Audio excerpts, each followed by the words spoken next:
MT Urdu, امن کا پیغام انسانیت کے نام۔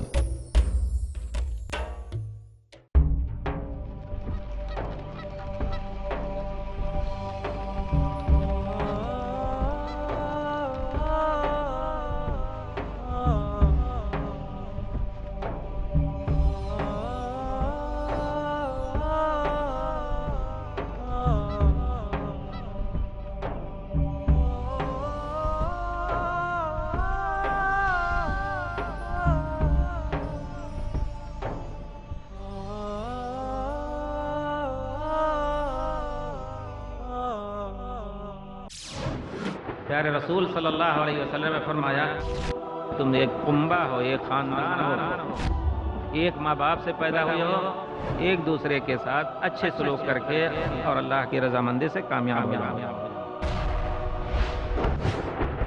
ہم انسانوں کو سوچنا چاہیے کہ آگے ہمیں کسی اور دنیا میں جانا ہے۔ اگر یہ تصور ہمارے ذہن میں ہے تو ہم اپنی زندگی کو اپنے ماحول کے لوگوں کے ساتھ ایسی گزاریں کہ ان کا کوئی حق ہمارے اوپر نہ رہ جائے۔ گویا ایک نقطہ نظر سے انسانوں کے آپس کے حقوق اللہ کی صلاۃ، زکوٰۃ، حج ان حقوق سے بھی زیادہ اہم ہو جاتے ہیں۔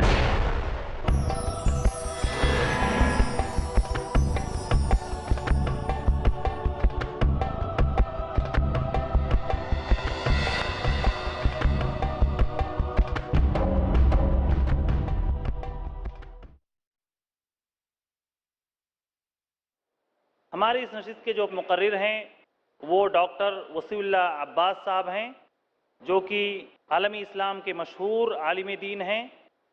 شیخ کی ویسے پیدائش تو ہندوستان میں ہوئی، لیکن وہ اس وقت سعودی عرب کے باشندے ہیں، سعودی عرب کی نیشنلٹی آپ کو حاصل ہے۔ 1968 میں آپ نے جامعہ اسلامیہ مدینہ منورہ سے گریجویشن کیا اور اعلیٰ تعلیم کا حصول جاری رکھتے ہوئے جامعہ ام القری مکہ مکرمہ سے ڈاکٹریٹ کی ڈگری حاصل کی۔ آپ جامعہ ام القری میں تفسیر، اصول تفسیر، حدیث اور اصول حدیث کی تدریس کے فرائض انجام دیتے آئے ہیں۔ آپ کی نگرانی میں لاتعداد طلباء نے MA اور PhD کی ڈگریاں حاصل کی ہیں۔ آپ اس وقت ام القری میں پروفیسر ہیں۔ تقریباً 11 سالوں سے آپ مسجد الحرام مکہ مکرمہ میں مدرس کی حیثیت سے دروس دیتے آئے ہیں، جن میں صحیح بخاری کا عربی میں درس بھی شامل ہے۔ شیخ کی گفتگو الحمدللہ انتہائی مدلل ہوگی اور مدلل ہوتی ہے۔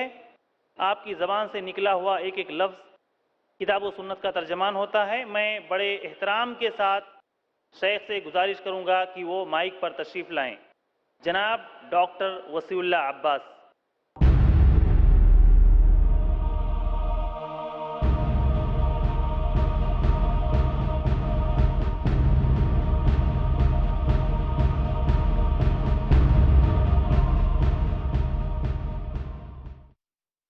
السلام شیخ کا جو علیکم ورحمۃ موضوع اللہ ہے وبرکاتہ۔ وہ انتہائی اہم ہے۔ آپ کا موضوع ہے اصلاح معاشرہ۔ میں زیادہ طول میں نہ جاتے ہوئے مولانا سے گزارش کرتا ہوں کہ وہ اپنے موضوع پر روشنی ڈالیں۔ جناب ڈاکٹر وسیع اللہ عباس صاحب۔ السلام علیکم ورحمۃ اللہ وبرکاتہ۔ ان الحمد للہ نحمده ونستعینه ونستغفره ونعوذ باللہ من شرور انفسنا ومن سیئات اعمالنا، من يهده الله فلا مضل له ومن يضلل فلا هادي له، واشهد ان لا اله الا الله وحده لا شريك له، واشهد ان محمدا عبده ورسوله، اما بعد فان خير الحديث كتاب الله، وخير الهدي هدي محمد صلى الله عليه وسلم، وشر الامور محدثاتها، وكل محدثة بدعة، وكل بدعة ضلالة، وكل ضلالة في النار۔ اللہ کا شکر ہے کہ اس نے ہمیں موقع دیا کہ آپ لوگوں کے سامنے بیٹھ کر کچھ قرآن حدیث سے مستفاد امت کے فائدے کے لیے کچھ باتیں کہہ سکوں، اور پھر ہماری دعا ہے کہ اللہ تعالی ہمارے بھائیوں کو اجر جزیل دے، جو محنت مشقت برداشت کر کے کام کو چھوڑ کر کے آئے تاکہ اللہ کی خاطر اس جمائی ہوئی مجلس میں شرکت کریں۔ شکریہ کے مستحق ہیں آپ لوگ، دعاؤں کے مستحق ہیں، ہمارے لیے بھی دعا کریں۔ بھائیوں نے جو موضوع دیا ہے وہ اصلاح معاشرہ کا ہے۔ اصلاح معاشرہ کا عنوان اس چیز کا متقاضی ہے کہ معاشرہ کے عام معنی کو ہم سمجھیں۔ معاشرہ کا لفظ عشرت، عاشر یعاشر، کلام پاک میں بھی آیا ہے۔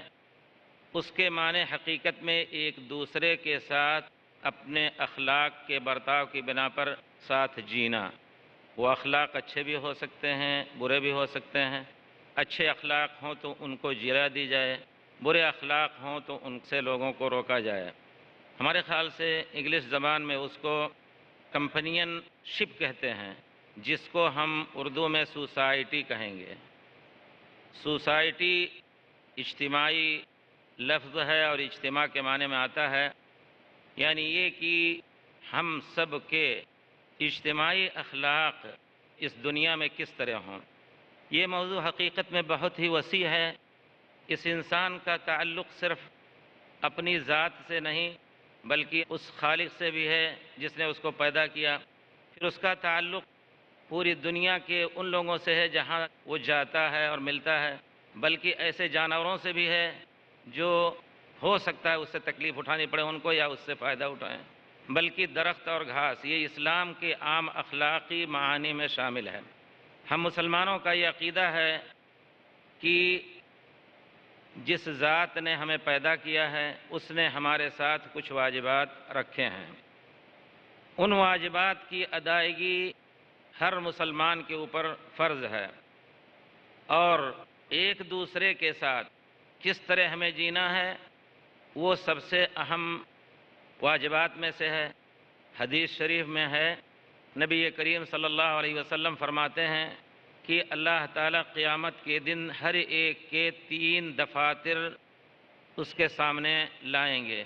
ایک دفتر تو وہ ہوگا جس میں کچھ ایسی چیزیں لکھی ہوں گی جس کو اللہ تعالیٰ اپنے حق کے بارے میں معاف نہیں کرے گا۔ نہیں کر سکتا، یہ غلط تعبیر ہے، نہیں کرے گا، کیونکہ اللہ تعالیٰ نے فرمایا ہے اور اس کا اعلان بھی کر دیا ہے، ان اللہ لا یغفر ان یشرک بہ ویغفر ما دون ذلک لمن یشاء۔ اللہ تعالیٰ شرک کو ہرگز نہیں معاف کریں گے، اس کے علاوہ جس کو چاہے اللہ تعالیٰ معاف کر دے۔ وعدہ یہ نہیں کیا ہے کہ معاف نہیں کریں گے۔ شرک کے علاوہ اللہ کے حقوق میں سے صلاۃ، زکوٰۃ اور دوسرے واجبات ہیں، اللہ نے وعدہ فرمایا ہے کہ اگر ہم چاہیں گے تو معاف کر دیں، لیکن شرک کے بارے میں اگر انسان توبہ کیے بغیر اللہ سے جا ملا تو پھر اللہ تعالیٰ اس کو معاف نہیں کریں گے۔ تو ایک دیوان جس کو اللہ تعالیٰ معاف نہیں کرے گا یہ اللہ کے حق سے متعلق ہے، اور دوسرا دفتر، دوسرا دیوان وہ ہے کہ جو بندوں کے حق سے متعلق ہے، اللہ تعالیٰ اس کو معاف نہیں کریں گے۔ یہ چیز بہت اہم ہے۔ ہم انسانوں کو سوچنا چاہیے کہ آگے ہمیں کسی اور دنیا میں جانا ہے۔ اگر یہ تصور ہمارے ذہن میں ہے تو ہم اپنی زندگی کو اپنے ماحول کے لوگوں کے ساتھ ایسی گزاریں کہ ان کا کوئی حق ہمارے اوپر نہ رہ جائے۔ تو جو دوسرا دفتر ہے، دوسری کاپی ہے، دوسری کتاب ہے جس کو اللہ تعالیٰ معاف نہیں کریں گے جب تک صاحب حق معاف نہ کر دے، وہ انسانوں کے آپس کے حقوق ہیں، آپس کے حقوق۔ گویا ایک نقطہ نظر سے انسانوں کے آپس کے حقوق، صلاۃ، زکوٰۃ، حج، ان حقوق سے بھی زیادہ اہم ہو جاتے ہیں۔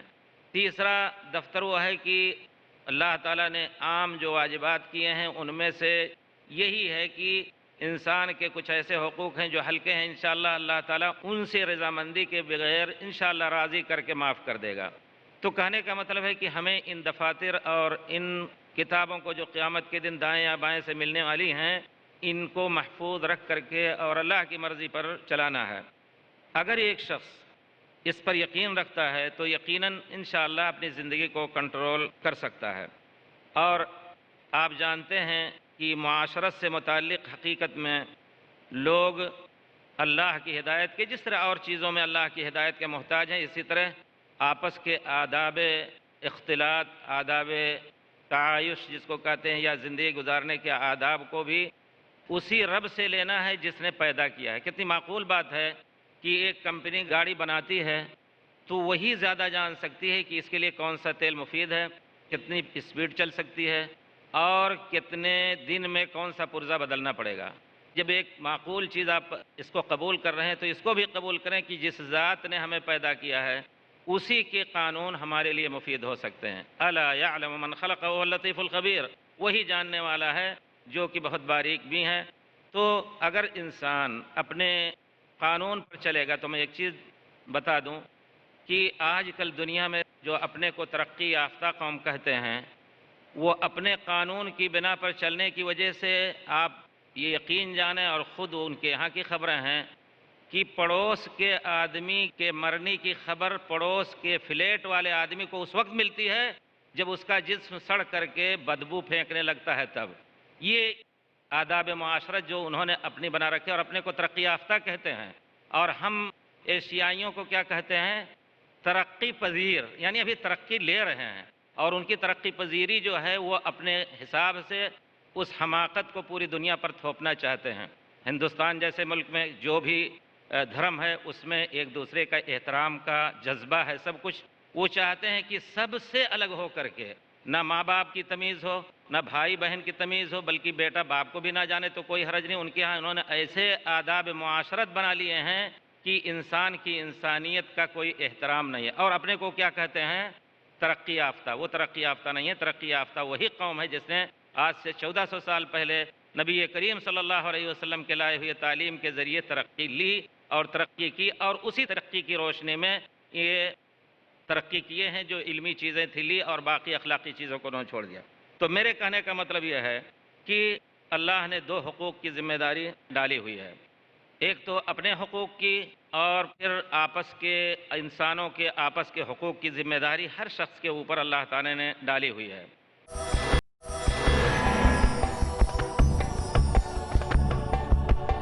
اور یہ بات بھی مسلم ہے کہ اصلاح معاشرہ سے متعلق اللہ رب العزت نے مسلمانوں کو ایسا حکم دیا ہے کہ ایک دوسرے کو کسی کو تکلیف پہنچانے والا کام نہ کرو، لا ضرر ولا ضرار، نہ تم نقصان اٹھاؤ اور نہ دوسرے کو نقصان پہنچاؤ۔ انہی فرائض کی ادائیگی میں معاشرے کی اصلاح ہے، اس کی تاکید کرنی ہے۔ اگر ہم نے ان فرائض کو پورے طور پر ادا نہیں کیا تو یقیناً ہم کامیاب نہ دنیا میں ہوں گے نہ آخرت میں ہوں گے۔ ہماری دنیا بہرحال اللہ کے عذاب کی بنا پر، یا اللہ تعالیٰ اپنی نافرمانی کی وجہ سے جو ہمیں جس مصیبت میں ڈالے گا اس وجہ سے بھی ہم پریشان ہوں گے، اور پھر آخرت کا عذاب بہت ہی سخت ہوتا ہے۔ معاشرے کی حقوق کی ادائیگی نہ کرنے کی بنا پر آپس میں ناچاقی، اختلاف، اور پھر ایک دوسرے سے مامون رہنے کی بات بھی نہیں ہوگی۔ اس وجہ سے انسان کو چاہیے کہ اللہ کے قانون پر عمل کرتے ہوئے ایسی دنیا بنائے کہ ہر ایک دوسرے سے بے خوف ہو اور آرام کی نیند سو سکے۔ سب سے پہلی ذمہ داری جو ہم سب پر وارد ہوتی ہے اللہ کی عبادت کے بعد، ماں باپ کی خدمت اور ان کے ساتھ احسان کا اور حسن سلوک کا کام، وہ ہم سب کی ذمہ داری ہے۔ اللہ تعالیٰ نے فرمایا وَقَضَىٰ رَبُّكَ أَلَّا تَعْبُدُوا إِلَّا إِيَّاهُ وَبِالْوَالِدَيْنِ إِحْسَانًا إِمَّا يَبْلُغَنَّ عِندَكَ الْكِبَرَ أَحَدُهُمَا أَوْ كِلَاهُمَا فَلَا تَقُل لَّهُمَا أُفٍّ وَلَا تَنْهَرْهُمَا۔ اللہ کا فیصلہ ہے کہ اللہ کی عبادت کے بعد ماں باپ کے ساتھ اچھے سلوک کرو، ان کے سامنے ایسا دو ٹوک الف فے کا لفظ بھی نہ بولو جس سے بڑھاپے میں ان کے کمزور دل کو ٹھیس لگے۔ وَلَا تَقُل لَّهُمَا أُفٍّ وَلَا تَنْهَرْهُمَا۔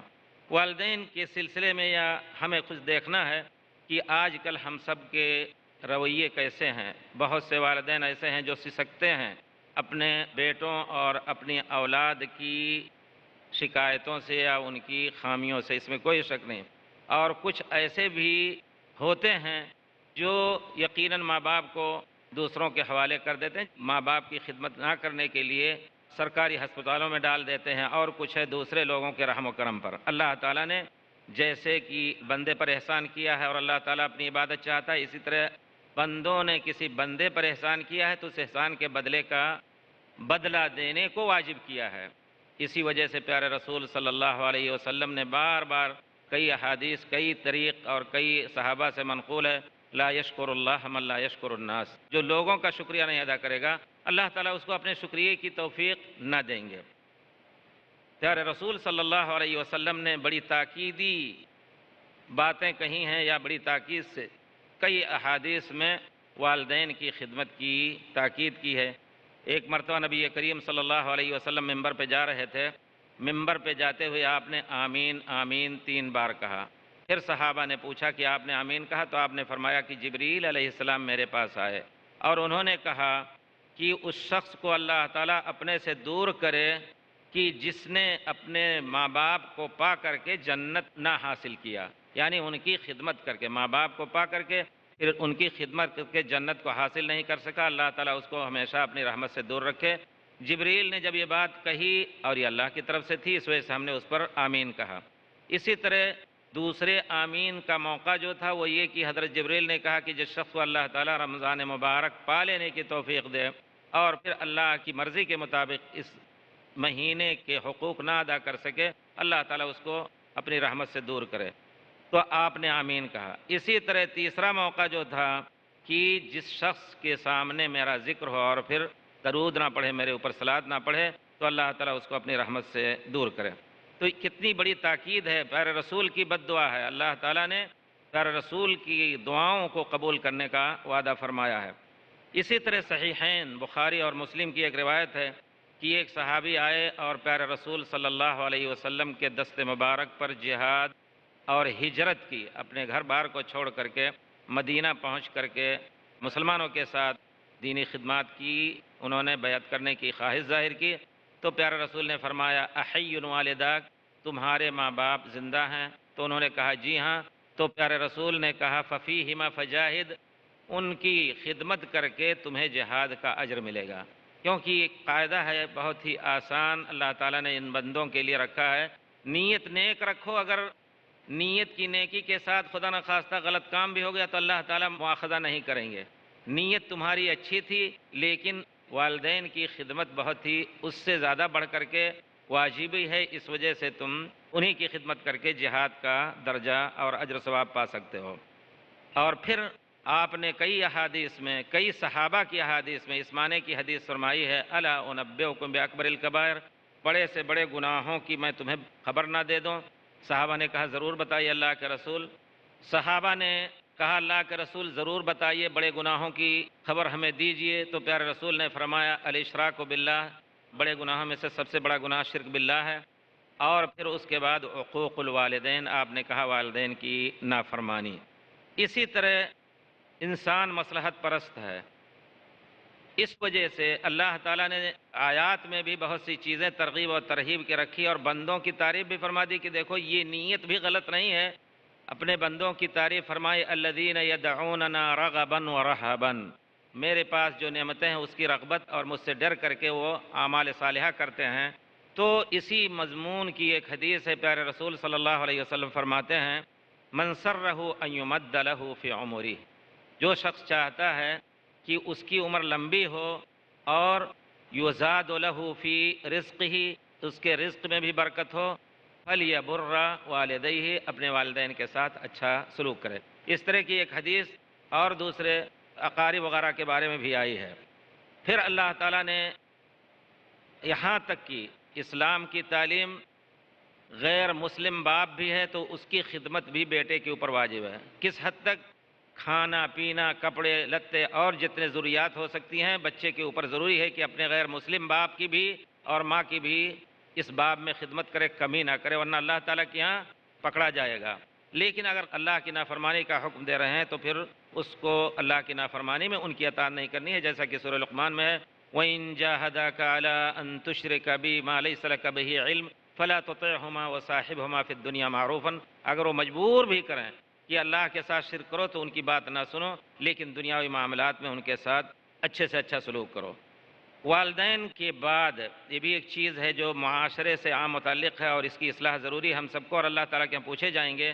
والدین کی خدمت کے ساتھ ساتھ اگر ہمارے رشتہ داروں میں خالہ وغیرہ ہیں تو اس کی بات الگ آئے گی، لیکن والدین کے بعد والدین کی خدمت کا ثواب کس طرح ملے گا؟ پیارے رسول صلی اللہ علیہ وسلم نے فرمایا ہے کہ اپنے خالہ کی خدمت کرو۔ ایک صحابی آئے اور کہتے ہیں اللہ کے رسول میں نے بہت بڑا گناہ کیا ہے، تو کیا میرے لیے توبہ کی کوئی گنجائش ہے؟ تو پیارے رسول نے فرمایا حل لک من تمہاری ماں زندہ ہیں، یعنی اگر بڑے سے بڑا گناہ کیا ہے تو اللہ تعالیٰ معاف کرے یا نہ معاف کرے، آدمی توبہ کرے، لیکن امید ہے معاف کرے گا۔ پھر بھی ایک دوسرا طریقہ اللہ کے رسول نے بتایا کہ والدہ کی خدمت کرو گے تو وہ تمہارا بڑا گناہ یقیناً معاف ہو جائے گا۔ انہوں نے کہا کہ افسوس کی بات ہے کہ میری والدہ نہیں ہیں، تو پیارا رسول نے فرمایا کہ فَهَلْ لَكَ مِنْ خَالَةٍ، خالہ زندہ ہیں تمہاری ماں کی بہن؟ قال نعم، صحابی نے فرمایا کہ ہاں اللہ کے رسول۔ آپ نے فرمایا کہ ان کی خدمت کر کے یہ اجر تم لے سکتے اور گناہوں کے معافی کا سبب وہ بن سکتی ہیں۔ یہاں تک کہ والدین کے دوست، دیکھیے کتنا بڑا حق ہے، والدین کے دوستوں سے تعلق کرنا بھی آدمی کے اوپر فرض ہے، والدین کے حق کی ادائیگی میں وہ شامل ہے۔ ابو بردہ کہتے ہیں کہ میں مدینے آیا، ابو بردہ بن ابو موسیٰ، حضرت ابو موسیٰ صحابی ہیں، ابو بردہ ان کے لڑکے تابعی ہیں۔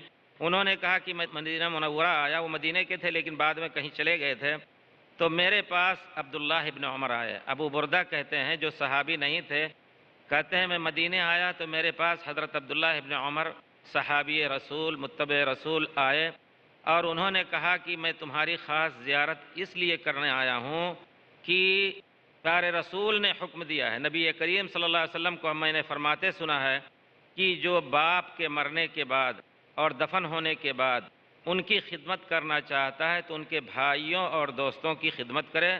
تو میں تمہارے باپ اور میرے باپ کے درمیان جو دوستی تھی، اس دوستی کو نبھانے کے لیے، اس کا حق دینے کے لیے آیا ہوں۔ والدین کے بعد یہ تو ایک مختصر خاکہ والدین کی خدمت، اور اس ضمن میں اصلاح معاشرہ ہم نے دیکھا کہ 3 چیزیں فساد معاشرہ کی بہت بڑی سبب بنتی ہیں، اس وجہ سے ہم نے اس کو اختیار کیا ہے۔ پھر اس کے اسباب اور کچھ ہو سکتے ہیں، اگر موقع رہا تو انشاءاللہ ذکر کیا جائے گا۔ والدین کے بعد اہل قرابت اور رشتہ داروں کا حق آتا ہے۔ کچھ لوگ کہتے ہیں کہ نہیں، بیوی بچوں کا حق ہے، اس میں کوئی شک نہیں، حق ہے، لیکن بہرحال اہل قرابت کا حق اردو امن کا پیغام، انسانی